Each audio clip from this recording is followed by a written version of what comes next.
segunda de Juan, el primer capítulo, el único capítulo, versículo 10 a 13, el apóstol nos está diciendo: si alguno viene a vosotros y no trae esta doctrina, no le recibáis en casa ni le digáis bienvenido, porque el que dice bienvenido participa de sus malas obras. Tengo muchas cosas que escribiros, pero no he querido hacerlo por medio de papel y tinta, pues espero ir a vosotros y hablar cara a cara, para que nuestro gozo sea cumplido. Los hijos de tu hermana, la elegida, te saludan. Amén. Como sabéis, este año estuve en Rumanía y ahí una vez llevé a una monja ortodoxa que hacía el autostop. Ahí todavía se practica esto, ¿no? La gente se acerca y los que quieren llevarlos a una distancia. Una monja ortodoxa, el ortodoxismo, como hemos escuchado, es muy diferente del catolicismo, es más perdido todavía que el catolicismo. Y lo que yo hago primero con la gente, primero les dejo hablar, para que luego ellos, por respeto, me dejan hablar luego a mí. Y ella me contaba su historia, cómo estuvo en Israel, me hablaba ahí de cosas espirituales que vivió, cosas fuera de lo normal, algunas experiencias sobrenaturales según ella. Y luego yo le hago una pregunta, le digo: ¿y qué tengo que hacer yo para recibir la vida eterna? Una mujer que tenía más años de monja que yo de vida, y me habló de que tengo que ser buena gente, me habló de la ley, que tengo que ser correcto, ser honesto, me decía que, bueno, que vivas una vida bien y todo esto. Luego empecé a hablarle yo y le dije: pero tú nunca me has hablado de Cristo, del perdón por mis pecados a través de Jesucristo. Ya se ha dado cuenta que soy de otra religión y ya no quiere hablar más, incluso quería bajar del coche, pero... Y me dijo: bueno, veo que tú eres de otra religión, cada uno con su religión, bueno, si tú eres así, como que no pasa nada, cada uno somos con nuestras religiones. ¿Por qué os cuento esto? Porque nuestra época en la que vivimos es caracterizada por el relativismo, cada uno con su religión, todo es relativo, nadie tiene la verdad absoluta. Y se nos dice que debemos aceptarle a todos, sean musulmanes, sean bautistas, sean adventistas, católicos, carismáticos, todos deben ser aceptados, no hay que contradecirnos, cada uno con su fe, cada uno con su religión. Y no solo esto, verdaderos cristianos, verdaderos gente, bueno, mucha gente cristiana, de verdadero cristiano no, aunque también hay algunos, mucha gente cristiana están de acuerdo que no debemos entrar en polémicas sobre temas que nos difieren los unos de los otros. Es mejor guardar la paz, dicen ellos, que busquemos la paz, y si hay algo que no estamos de acuerdo, dejémoslos de un lado, pero que sigamos buscando la paz. Yo les daría la razón si Biblia nos hubiese enseñado esto, pero parece que la Biblia nos enseña otras cosas, lo que acabamos de leer en nuestro versículo. Ahora también hay que hacer una aclaración. Hay temas importantes y temas no tan esenciales. Por ejemplo, no es lo mismo decir que puedes comer carne o no puedes comer carne, beber vino o no beber vino, que negar la Trinidad. Son cosas esenciales y son cosas no tan esenciales. Hay temas principales y temas secundarios. Por ejemplo, no vamos a aplicar este texto con nuestros hermanos presbiterianos, que tienen algunas cosas que nos difieren. Pero sí, vamos a aplicar este texto con aquellos que adoran a la Virgen, que adoran a los santos. Dice Martin Henry: cualquiera que no profesa ni predica la doctrina de Cristo, respetándole como Hijo de Dios y la salvación de la culpa y del pecado por medio de él, no deben ser notados ni tomados en serio. Pero en obediencia a este mandamiento debemos demostrar bondad y buen espíritu a los que difieren de nosotros en asuntos menores, pero sosteniendo firmemente toda la doctrina importante de la persona de Cristo y de la santa salvación. ¿Y qué de los arminianos? ¿Cómo debemos reportarnos? Podría preguntar alguien. ¿Aplicaríamos este versículo? Nosotros somos una iglesia reformada, calvinista, y ¿cómo teníamos que reportarnos con nuestros hermanos arminianistas? Esta semana hablaba con uno de ellos, un hombre muy contra el calvinismo, muy radical contra el calvinismo, muy tajante contra las doctrinas de la gracia. Incluso él me consideraba a mí sin salvación por haber creído, en sus palabras, estas doctrinas del demonio que son sacadas por un criminal. Bueno, nosotros no vamos a decir estas palabras de ellos, tampoco le vamos a quitar la salvación porque son arminianos, porque si observamos los arminianos, cuando decimos arminianos, son de muchas clases. Los católicos son arminianos, los testigos de Jehová son arminianos, los carismáticos son arminianos, pero también John Wesley fue arminiano, Tozer fue arminiano. Ahora, no es lo mismo un arminiano como Wesley que el Papa Francisco, aunque los dos son arminianos. A mí me gustaría ser como Wesley, aunque soy arminiano, porque este hombre han tenido una vida extraordinaria. Y si yo tenía que elegir, no llegar a entender las doctrinas de la gracia, pero tener la vida de John Wesley, yo elegiría ser John Wesley. Porque lo que cuenta también es nuestra vida delante de Dios. Ahora, no estoy diciendo que no es importante la doctrina, pero sí que hay muchas clases de arminianos. Hay buenos creyentes arminianos que son nuestros hermanos, que también hay muchos que no lo son, como también hay muchos calvinistas que no son nuestros hermanos porque no conocen a Cristo. En Marcos se nos relata un caso. Era un joven, los discípulos ven un hombre que que hacía milagros en el nombre de Jesús y ellos le paran. Y Jesús les dice, no se lo prohibáis, porque ninguno hay que haga milagros en mi nombre que luego puedan decir mal de mí. Era un hombre, decían los discípulos, ellos no vienen con nosotros, Señor, ellos no nos siguen a nosotros. ¿Qué hacemos con él? ¿Lo paramos? Dice el Señor, no lo paráis, porque el que no habla mal de mí está con nosotros. Y con esto no quiero decir que no es importante la doctrina, pero si nosotros llegamos a ver algunos aspectos que ellos no lo ven, si han nacido de nuevo, ellos son nuestros hermanos. Pero Juan se refiere aquí a gente que no conoce a Dios. Su expresión es no conocen a Dios. Y muchos arminianos conocen a Dios, con lo cual no vamos a tratar, no vamos a aplicar este versículo con estas personas. Entonces, ¿cómo tratar a nuestros amigos arminianos? Antes de entrar en imparable debate arminianismo contra calvinismo, lo que debemos hacer es tratar de averiguar si estas personas han entendido y han recibido el Evangelio, si han recibido la salvación a través de Cristo Jesús, porque os digo de mi experiencia, os sorprenderá. Esta gente que son tan radicales contra el calvinismo, son porque no ha recibido la salvación, porque no sabe lo que es la salvación, porque para ellos la salvación es unirte con un grupo de cristianos, pero nunca han nacido de nuevo. Y entonces yo creo que hay que empezar por ahí. ¿Has recibido tú la salvación con fe? Dejando de un lado este debate, ¿conoces a Cristo? Y si es una persona que parece que se ha recibido la salvación, que sí tiene el nuevo nacimiento, tenemos paciencia. A algunos les costará más y a otros menos. Pero como iglesia, y esto en cuanto como iglesia, le vamos a decir que están bienvenidos. Los vamos a enseñar y a contestar sus preguntas.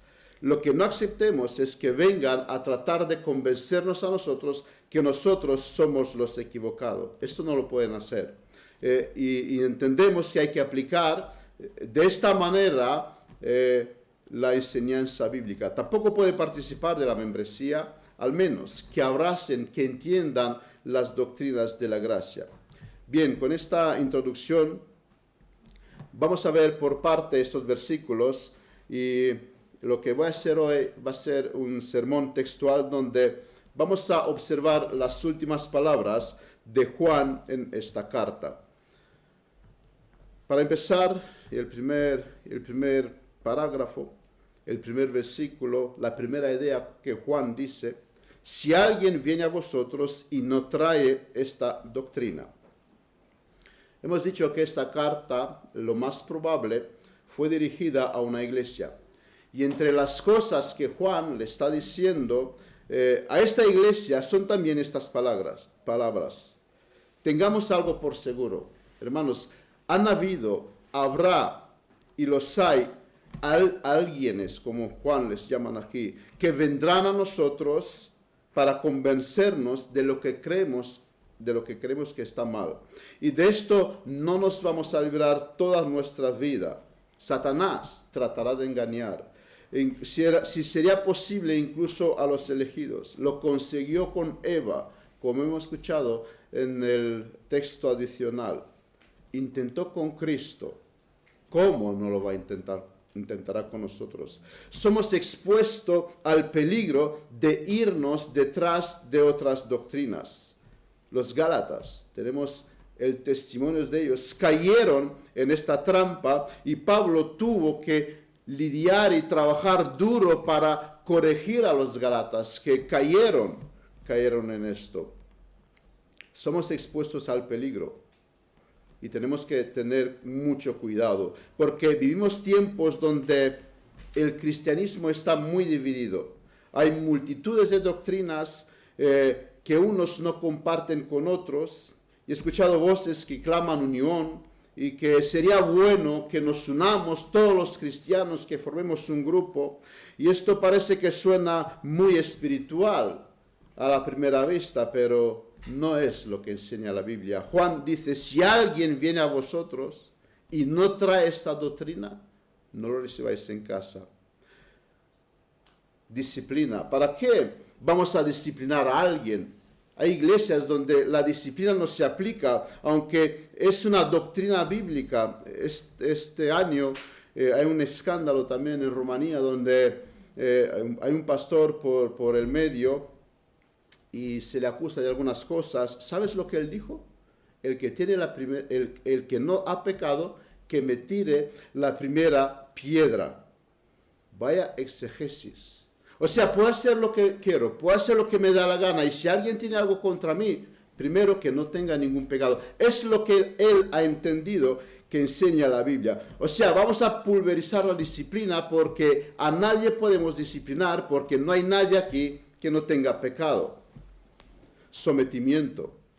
¿Para qué vamos a someternos a un hombre, a un pastor? ¿Por qué le vamos a hacer caso? ¿No es mejor tomar la Biblia, leer y escuchar solo lo que la Biblia enseña? De nuevo, cuán espiritual. ¿Y cómo no nos hemos dado cuenta hasta ahora que no necesitamos pastores, que ya que tengamos la Biblia nos es suficiente? O la adoración. ¿Por qué no hacerla de una manera que todos se vean implicados? Nuestros jóvenes, los niños, y así conseguimos detenernos y así no se nos van al mundo. Traigamos al mundo en la iglesia y así los tengamos siempre con nosotros. Son algunos ejemplos. De estos, algunos, como dice Juan, vendrán a nosotros. Intentará decir: eso es un buen camino. Mira, podemos conseguir tal y tal cosa si hacemos esto. Juan habla aquí de una doctrina. Y cuántos dolores de cabeza nos hubiera ahorrado si Juan lo hubiera nombrado: la doctrina católica romana, o la doctrina ortodoxa, o bautista, o adventista. Pero Juan no la nombra. Aún así, él habla de una doctrina. Aún así, hay por medio una doctrina. ¿Y cuál sería esta doctrina? Hay una doctrina que es verdadera y bíblica, y Juan hace referencia a ellas. Y nosotros debemos de esforzarnos en encontrarla. Y cuando la hemos encontrado, debemos saber argumentar por qué creemos que nuestra doctrina que hemos abrazado es la doctrina sobre cual Juan habla aquí. Debemos ser plenamente convencibles. De aquí la importancia de definir lo que creemos y de tener una confesión de fe. Hay quienes no están de acuerdo con esto. Ellos dicen, mi confesión de fe es la Escritura. Y el pastor muchas veces nos habla sobre esto. ¡Cuánta ignorancia! Los demonios también creen y tiemblan. Tú no podrás conocer la doctrina de ellos, lo que uno que dice esto cree. Este año también visité algunas iglesias en Rumanía donde prediqué y en una de ellas algunos se alarmaron porque he tocado algunos temas que ellos no compartían y eso es debido a ellos. Eso es su culpa porque no conocían mi doctrina. Me han puesto a predicar sin conocer mi doctrina. Pero esto no pasará en esta iglesia. Aquí nadie va a predicar si antes no conocemos muy bien su doctrina. Y esto no ocurre en otras iglesias. Ahí uno predica una cosa, por la mañana se puede predicar todo lo contrario y nadie lo nota. Nadie se da cuenta porque no hay una doctrina por el medio. Es nuestro deber conocer la doctrina de aquellos que vienen a nuestra iglesia. Hay una doctrina por el medio. Por otra parte, es algo bueno de habernos dividido los cristianos bajo estos nombres, ¿no? Católicos, pentecostales, adventistas, bautistas. Porque cuando digo yo soy bautista reformado, te he dado mucha información. Te estoy diciendo que no adoro imágenes, que no bautizo a los niños, que creo en la soberanía de Dios y muchísima más información solamente por ponerme este nombre. Si tú me dices que eres adventista, sé mucho de ti. Por eso es algo bueno también, aunque hay algo malo, pero también bueno estas divisiones que se produjeron en el cristianismo. Y como decía Pablo, debe haber muchas partidas para que salgan a la luz los que son buenos. Ahora, ¿cómo sabemos si nuestra doctrina es la correcta? Todos piensan que la suya es la correcta, por eso lo han abrazado. Y tres cosas. En primer lugar, porque vamos a la Escritura. Ahora, por desgracia, esto no dice mucho, porque todos pretenden que su doctrina está basada en la Escritura. Y todos afirman lo mismo. Pero, como decía Spurgeon, algunos van a la Escritura como el borracho se apoya en una farola, no para recibir la luz, sino para no caer al suelo. En segundo lugar, ¿cómo vamos a saber si nuestra doctrina es correcta? Es porque estamos dispuestos a someterla a prueba. Estamos dispuestos y no nos da miedo que se nos haga pregunta y podamos dar respuestas. Hay muchos que cuando empiezas a preguntarle, quiere cambiar de tema porque llega en un punto donde se sienten arrinconados y como que ya no tienen salidas. Nosotros no nos da miedo que nos haga las preguntas. Y el tercer método de probar nuestra doctrina es que durante los siglos los cristianos verdaderos, los cristianos piadosos predicaron estas doctrinas. La iglesia verdadera y los hombres piadosos durante la historia, durante la historia del cristianismo, predicaron estas enseñanzas. Hoy hay muchos movimientos nuevos y no sé si hay sitio para que salgan más.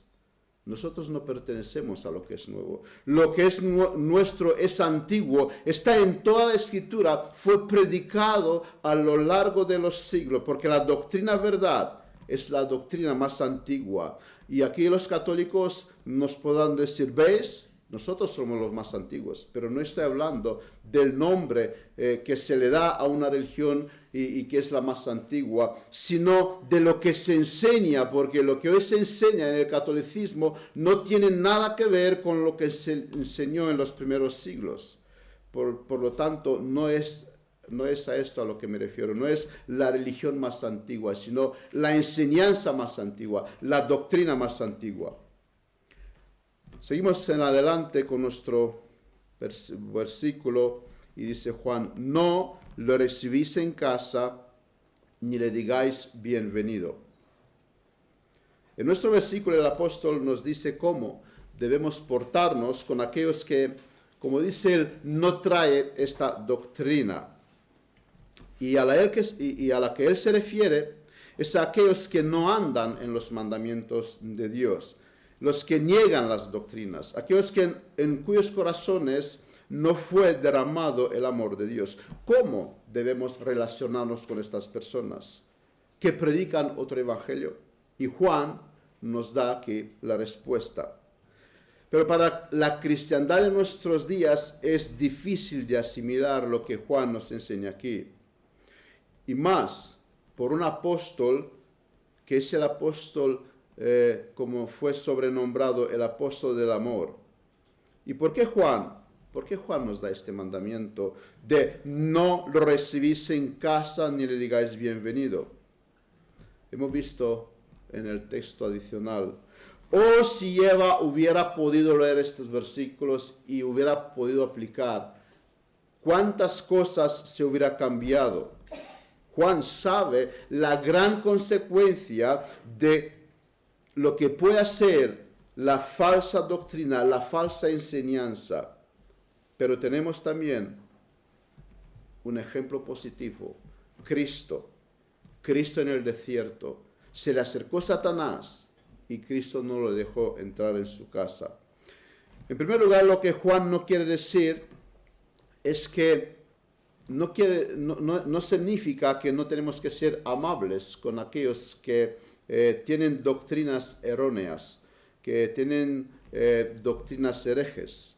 Nuestro Señor recibía a los religiosos, conversaban con ellos.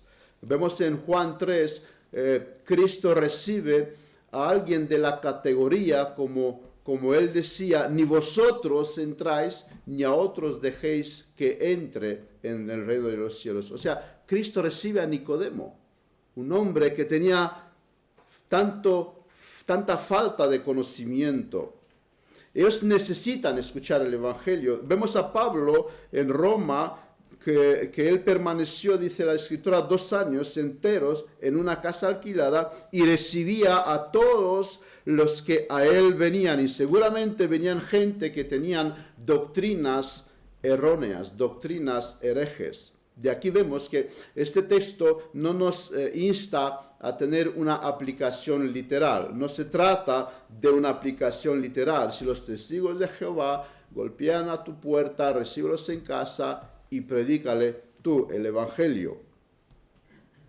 Lo que Juan está diciendo, en primer lugar, es que existe una doctrina y debe ser conocida. Él habla de esta doctrina, es la única, debe ser definida y conocida.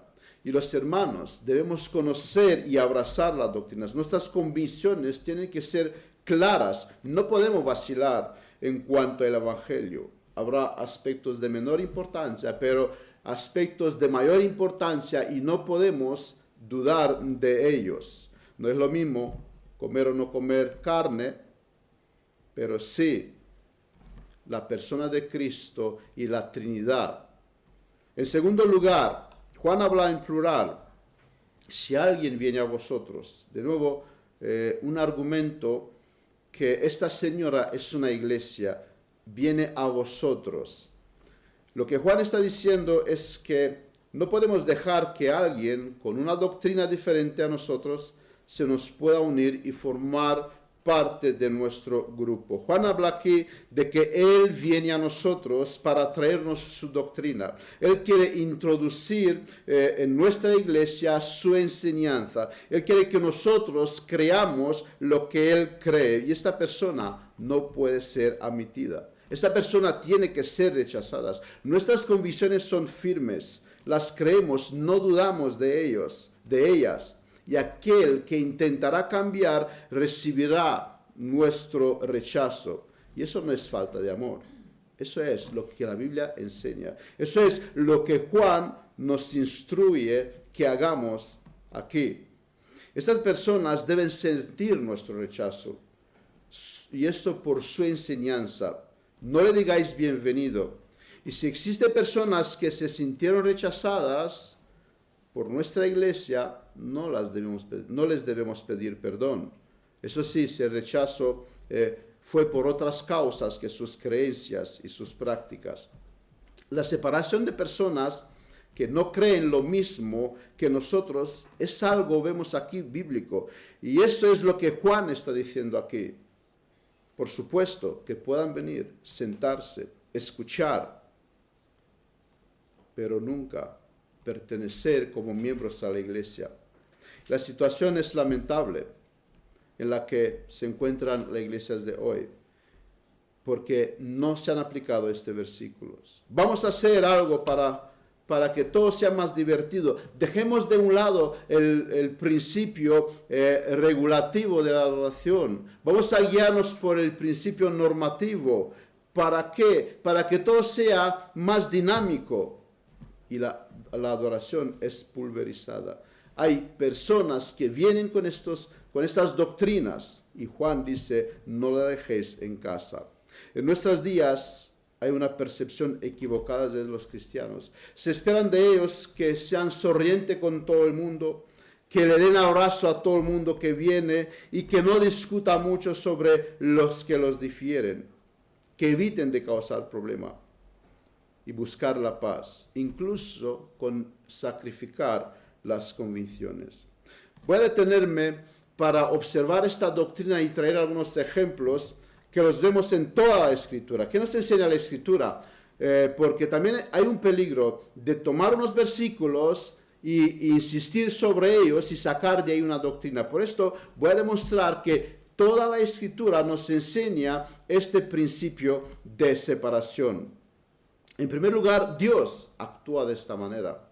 Lo vemos en el diluvio. Dios separa a Noé y su familia del resto del mundo. Lo vemos cuando Dios separa a Lot y su familia de las dos ciudades, de las personas, de la gente que vivían en estas dos ciudades.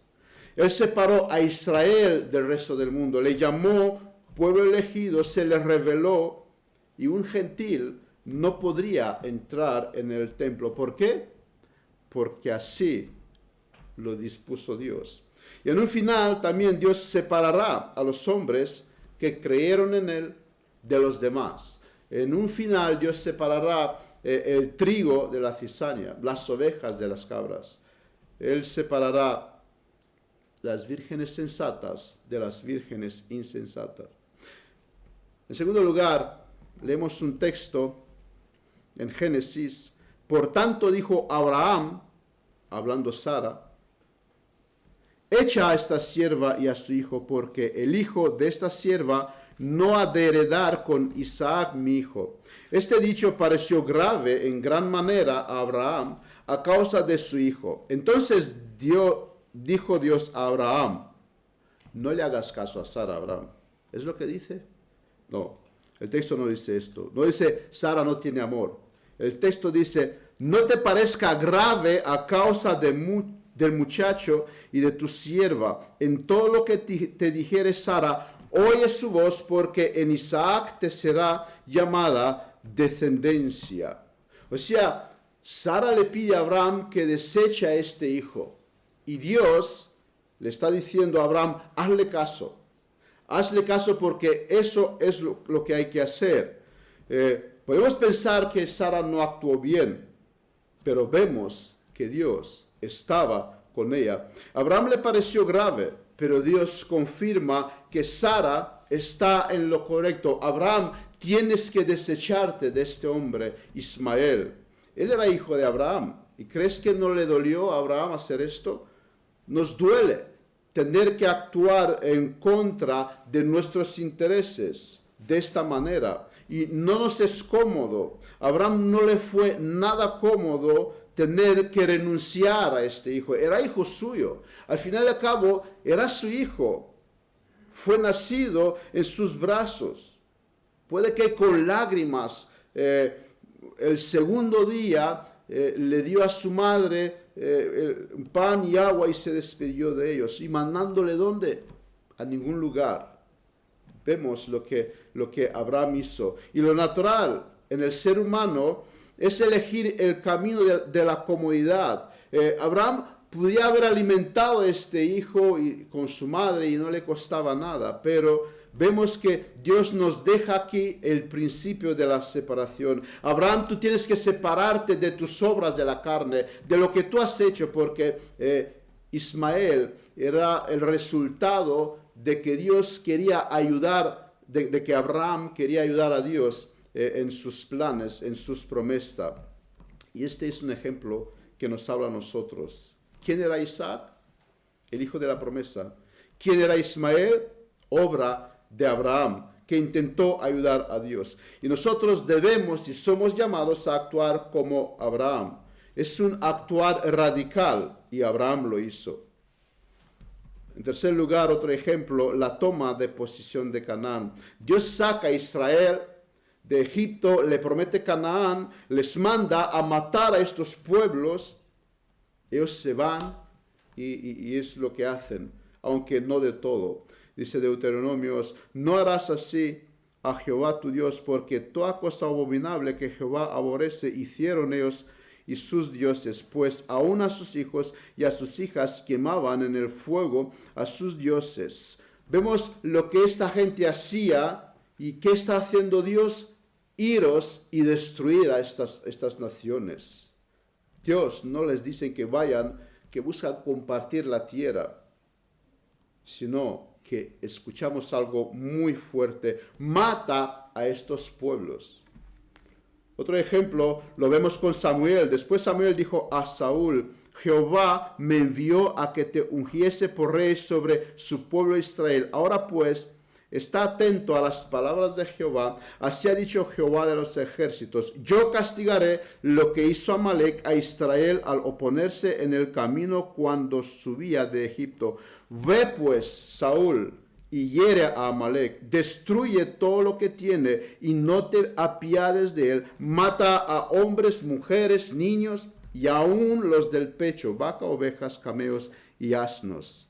Y el Dios del Antiguo Testamento no ha cambiado. Es el mismo Dios de hoy. No digo que nosotros somos llamados a aplicar este texto de manera literal, pero sí de aplicar este principio de separación, porque lo que importa no es la vida de las personas en primer lugar. Lo que importa es el plan de Dios, la gloria de Dios. Lo que importa es la supremacía de Dios. Eso es lo más importante y por esto nosotros creemos el principio, estas 5 sola y el último solo, a Dios la gloria. Otro ejemplo, entonces Elías les dijo, prended a los profetas de Baal para que no escape ninguno. Y ellos lo prendieron y los llevó Elías al arroyo de Cisón y ahí los degolló. Durante la reforma, los reformadores, algunos tomaron este principio de separación de una manera más literal. Como hemos dicho, nosotros no creo que somos llamados a dar muerte a los herejes. Tampoco somos llamados a hacernos muy amiguetes de ellos, porque no encontramos en el Nuevo Testamento mandatos de exterminarlos, pero sí de mantener distancia. Nuestra generación se escandaliza cuando escucha de Calvino y Servetos. Qué malo ha sido Calvino. Pero no sé yo si Calvino no entendió un poquito más este principio y lo aplicó. No digo que tenemos que desatar una inquisición. Puede que es mejor cortar del sermón para que no nos borra la página con lo que estoy diciendo. No estoy diciendo que tenemos que actuar matando a los que contradicen, pero sí que vemos aquí en la Escritura que hay un principio de separación. Por esto, en esta iglesia no se puede ser miembro con cualquiera. Y si somos llamados intolerables, pues lo seremos. Pero lo que hacemos es nada más intentamos y queremos ser fieles a lo que la Escritura nos enseña. Oh, pero cuán diferentes son los principios que vemos en la Escritura de la actitud cristiana de hoy. También nos dice el Salmo 58, el salmista dice, oh Dios, quiebra sus dientes en sus bocas, quiebra, oh Jehová, las muelas de los leoncillos. Y el Salmo 59, hablando también de los malos, acábalos con furor, acábalos para que no sean, y sépase que Dios gobierna en Jacob hasta los fines de la tierra. Lo que estoy haciendo, hermanos, es intentar derribar el péndulo al otro lado, porque está en el lado contrario. Esos son ejemplos del Antiguo Testamento, pero ¿qué hay del Nuevo? ¿Qué se nos enseña en el Nuevo Testamento? Aunque eso no es un buen argumento, porque no quiere decir que si es el Antiguo Testamento no es para nosotros. Nosotros no creemos que el Antiguo Testamento fue abolido. Cristo dijo: el hermano entregará muerte al hermano y el padre al hijo, y los hijos se levantarán contra los padres y los harán morir. Y seréis aborrecidos de todos por causa de mi nombre, mas el que persevere hasta el fin, éste será salvo. ¿Cómo así?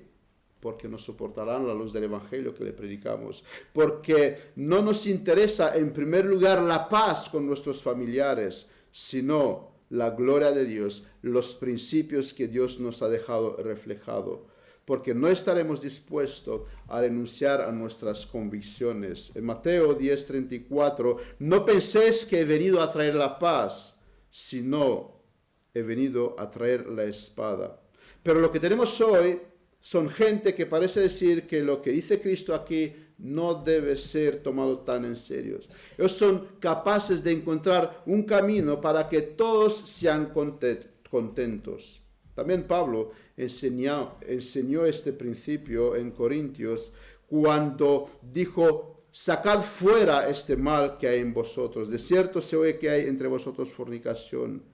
Y él dice: ¿no debéis más bien haberos lamentado?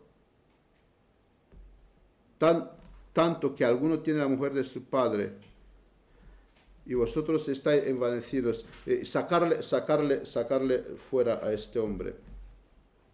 Seguimos con nuestro sermón textual y sigue diciendo aquí Juan: el que le dice bienvenido participa en sus malas obras.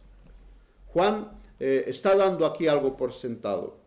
Y lo que él dice es que aquellos que no tienen la doctrina de Cristo, ellos tienen malas obras. Porque los que no tienen a Cristo y los que no tienen la doctrina de Cristo son aquellos que están siguiendo en sus malas vidas.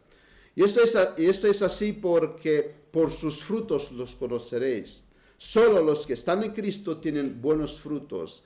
Todos los demás tienen malos frutos. Y eso es así porque todo aquel que tiene esta esperanza en Él, dice Juan, se purifica a sí mismo, así como Él es puro. Solo los que están en Cristo participan de esta purificación. La doctrina de Cristo purifica.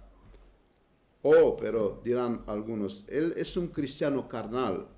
Este concepto moderno no es bíblico. No existe tal cosa como cristianos carnales. Los que tienen la doctrina de Cristo es porque están en Cristo y tienen buenos frutos. Los que no tienen la doctrina de Cristo no están en Cristo y tienen malas obras. Eso es tan sencillo. Y en quienes no hay un proceso de santificación es porque nunca han empezado en la regeneración.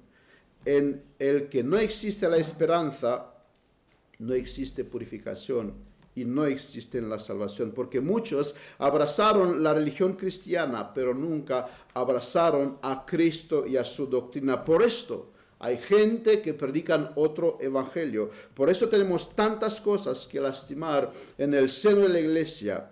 Y no tengo tiempo para explicar estas obras de oscuridad que hay lugar en ellas. Observa los escándalos que implica cristianos en nuestros días, escándalos sexuales, de avaricia, de ansia de poder. Y observa la doctrina de estas personas. Hermano, es una realidad observar que durante la historia y en la actualidad los calvinistas daron un mejor testimonio que los arminianistas. Durante la historia, esto es lo que ha pasado. Y no estoy diciendo, repito, que nadie me entienda mal, que los arminianos no son de Cristo, pero tú miras la gente hoy en día, los conocidos, los famosos, digamos, que son calvinistas, de buen testimonio. Yo no he escuchado hablándose cosas mal, pero sí, todo lo malo que hay en el mundo, observa la doctrina de ellos, porque no se purifican, porque no tienen la doctrina de Cristo. Muchos de ellos me temo que no conocen a Dios, y sus obras los demostrará. Juan está diciendo que no nos hacemos partícipes de las malas obras de alguien al decirle bienvenido. Estas personas, si los vamos a dejar entre nosotros, nos van a representar. Por eso somos tan vigilantes, por eso aplicamos esta separación. Porque si van a hacer algo indebido, manchará nuestro testimonio como iglesia, con lo cual somos llamados en guardar el testimonio de nuestra iglesia. Yo tengo un compañero que es católico y un tiempo me bombardeaba con videos en YouTube, los evangélicos que mal hacen, y me enseñaba un montón de barbaridades, y yo, como soy evangélico, pues pensaba que soy de ellos, aunque intenté explicarle que estas personas no me representen, que yo también condeno todo lo que hacen, su ignorancia era demasiada para poder entenderme. Y Satanás ganó una batalla más en manchar el testimonio de la iglesia, porque muchos miran dentro de la iglesia, pero a través de estas ventanas que el Internet hoy está lleno, a través de los escándalos que el Internet hoy está lleno. Esos son los cristianos, esos son los evangelistas. Esos son los protestantes, es lo que ellos hacen. Pues no queremos su doctrina, no queremos sus enseñanzas. Y Satanás, una vez más, gana una batalla. Tengo muchas cosas que escribiros, pero no he querido hacerlo por medio del papel y tinta. Aquí hay algo que va para los ministros. Juan tenía mucho que decir. Un buen ministro es aquel que tienen cosas que decir. No es aquel que llena el tiempo alocado para el sermón sin decir nada. Un buen ministro es como Juan, que tiene mucho que transmitir. Pero para que esto ocurra, no le echemos solo la culpa a este ministro. En primer lugar, es la gracia de Dios si le ha sido dada. En segundo lugar, es la responsabilidad de este ministro. Pero en tercer lugar, es la dependencia de la oración de la iglesia. Spurgeon atribuía su éxito a la oración de su congregación. Aunque esto va para los ministros, la congregación tiene que orar para que el ministro tenga mucha cosa que decir. Aquí también Juan demuestra mucha sabiduría y él dice que hay cosas que tengo que transmitirle, pero no lo voy a hacer en una carta por medio del papel. A veces algunas cosas no se pueden hacer como las otras, aunque aquí le explica algunas cosas, las demás se las reserva para que se van a ver cara a cara. Eso es sabiduría, saber cómo actuar, saber cómo hacer las cosas. De nuevo Juan se dirige en plural. Vemos aquí que la carta es dirigida a más personas y esas palabras despiertan nuestra curiosidad. ¿Cuál sería estas muchas cosas que Juan quiere transmitir? Dios no nos las reveló. Puede que sea algo que solo la señora tenía que escuchar, pero lo que debemos entender es que no son necesarias, porque si fueran Dios nos lo hubiera revelado. Tenemos un libro de más de 1000 páginas y esto es para nosotros y es lo que Dios quiso que nosotros sepamos. Y las demás cosas que no nos han sido reveladas no es nuestro problema. Debemos contenernos con lo que tenemos y tenemos mucho. ¿Qué fue lo que Juan habló más tarde en esta carta? Muchos indagan, muchos quieren saber, muchos son curiosos, pero no nos debe importar. Lo que importa es lo que tenemos recogido en la Escritura. Y esto es para nosotros. Sigue Juan diciendo, espero ir a vosotros y hablar cara a cara para que nuestro gozo sea cumplido. No sé dónde estaba Juan en este tiempo cuando escribía la carta. Él deseaba hacer un viaje a ver a la señora. Y sabemos que los viajes en aquellos tiempos no eran como ahora, no eran tan cómodos. Suponía mucho tiempo, días puede ser, mucho dinero, mucho peligro. Y en cuanto a Juan, que era un anciano de muchos años, todavía un esfuerzo más. Con todo esto vemos que Juan deja aquí claro lo importante que es el encuentro cara a cara. Y merece la pena pasar por todos estos esfuerzos, por todos esos inconvenientes para poder verse con esta señora. Y esto nos debe avergonzar a nosotros, porque cuántas veces traigamos excusas baratas y no ponemos muchas veces... Y muchas veces faltamos a las reuniones de la iglesia. Muchas veces no analizamos la comodidad que tenemos y ponemos muchas excusas para no estar cara a cara con aquellos que son de Cristo. Y el pastor nos podría hablar muchas de estas situaciones. Pero aprendamos de aquí una lección. Hay un gozo cuando los hermanos se reúnen. Y no es lo mismo escuchar el sermón, como hoy están haciendo algunos que no pudieron venir a la iglesia, en el sermón, en el salón de tu casa, que escucharlo en la iglesia. Dice Juan aquí, hay un gozo cuando nos vemos cara a cara. Por eso es muy importante dar todo nuestro esfuerzo, todo nuestro interés de participar a las reuniones de la iglesia, y no solo el domingo. Demos importancia también y pagamos el precio para las diversas salidas que en la iglesia se organiza. Juan, y es una realidad, habla de un gozo cumplido cuando los hermanos están juntos. Y también el salmista está diciendo esto. Cuán gozoso es que los hermanos estemos juntos. Y sigue Juan diciendo en el último lugar, el último aspecto, los hijos de tu hermana, la elegida, te saludan. Vemos aquí que Juan estaba en buenas relaciones con la hermana. Decíamos que la hermana es y puede ser otra iglesia. Y decíamos que esta breve carta contiene palabras la que señora debe escuchar con urgencia. Y el último versículo no deja de ser sin importancia, porque aquí el apóstol le recuerda a la hermana, no estás solo, tienes que escuchar, hermana mía, no estás sola, la hermana te mandan saludos, aunque eres pequeña, aunque no tienes mucho que ofrecer, y la gente no te hace caso, pero la hermana está contigo, ella te manda saludos, y debemos nosotros mandar saludos a los nuestros, sobre todo a aquellos que se sientan solos, aquellos que son desanimados, necesitan nuestros saludos. Esta iglesia necesitaba escuchar, alguien está pensando en ti. En segundo lugar, aparece aquí una palabra que parece de más, pero no lo es. Los hijos de tu hermana, la elegida. Juan podía haber dicho, los hijos de tu hermana te saludan. ¿Por qué tiene que decirle la elegida? Juan es consciente de la dulzura, la paz que transmite la doctrina de la elección. Y una vez más le quiere recordar a esta iglesia, tú eres elegida. Tú estás en pie porque Dios te eligió. Y Juan sabe consolar a esta iglesia que posiblemente estaba sola, recordándole, tú estás en los ojos de Dios.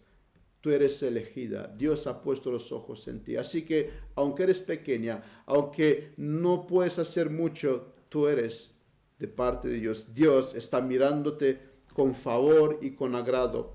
En conclusión, está diciendo en Hechos Lucas 15:24, por cuanto hemos oído que algunos que han salido de nosotros, a los cuales no dimos orden, os han inquietado con palabras, perturbando vuestras almas, mandando circuncidaros y guardar la ley. Habrá, como hemos leído en este texto, personas que vendrán con doctrinas que no vienen de parte de los apóstoles. Como dice aquí el texto, personas a los que no dimos orden, pero consiguieron esta persona entrar en las iglesias y hacer un desastre. ¿Qué pasó en la iglesia de Gálatas? Lo que pasó ahí es que no se aplicó lo que Juan enseñó aquí. Algunos ponían la ley mosaica al lado de la salvación, y tanto que determinó a Pablo a escribir una carta donde decía que lo que ellos hacen es alejarse del Evangelio. Es decir, el camino de ellos es dejarte fuera de la salvación. Es tan importante aplicar esto porque posiblemente nos lleva fuera de la salvación dejar a alguien que venga entre nosotros. Por eso Juan es muy consciente de este aspecto. Si alguien viene a vosotros, desecharlo. No lo recibáis en casa. ¿Por qué, Juan? ¿Por qué tenemos que ser tan drásticos? Porque posiblemente os deja fuera de la salvación. Nos quedan dos opciones. Ser tajante, como Juan nos enseña aquí, o dejar que ocurra el desastre. Así que, en primer lugar, para nosotros no va a ser la paz. Cristo dijo que vino a traer la espada y separar hasta los familiares. No importa, en primer lugar, llevarnos bien con los demás, sino importa el Evangelio, la verdad del Evangelio y la gloria de Cristo. No somos muchos, pero tenemos una multitud de nuestra parte que ya están en gloria. Tenemos a Juan Hus, a Juan Wycliffe, a Luther, Calvino, los reformados. Ellos pagaron un precio tremendo. Nos cuesta darnos cuenta lo que significó para ellos no recibirlos en casa. A nosotros no nos cuesta tanto como a ellos. No somos llamados a pagar con nuestras vidas nuestra posición. Pero paguemos el precio, el que se nos pida, porque queremos escuchar en aquel día, bien siervo bueno. Temémosle a Dios y no vamos a temerles a los hombres. Los tiempos son tiempos de apostasía. Que no seamos nosotros de los que apostatan, porque Juan enseña aquí que si hacemos esto, vendrá una consecuencia terrible. Por esto, guardemos estas palabras, estas enseñanzas en nuestros corazones y que Dios nos ayude en esto. Vamos a terminar en oración. Amado Padre, te damos muchas gracias porque tú nos has hablado. Te damos gracias por tu palabra, por la enseñanza que nos has dejado. Vemos como nuestros primeros padres cayeron y la destrucción vinieron a través del hecho que no te hicieron caso. No queremos nosotros, nuestras almas, nuestras vidas, nuestra iglesia que sigan estas pisadas, sino queremos aplicar lo que tú nos has dejado reflejado hoy en la Escritura, y es que tenemos que separarnos de todo aquel que tratará de traernos una falsa enseñanza, una falsa doctrina, un falso evangelio. Ayúdanos a abrazar la doctrina verdadera que la encontramos en la Escritura. Ayúdanos a amarla y a predicarla, y si hace falta pagar con nuestras vidas el precio. Gracias te damos porque tú eres nuestro Dios, nuestro Padre, que nos hablas, que nos consuelas y que nos guardas. Todo es en el nombre de Jesús. Amén.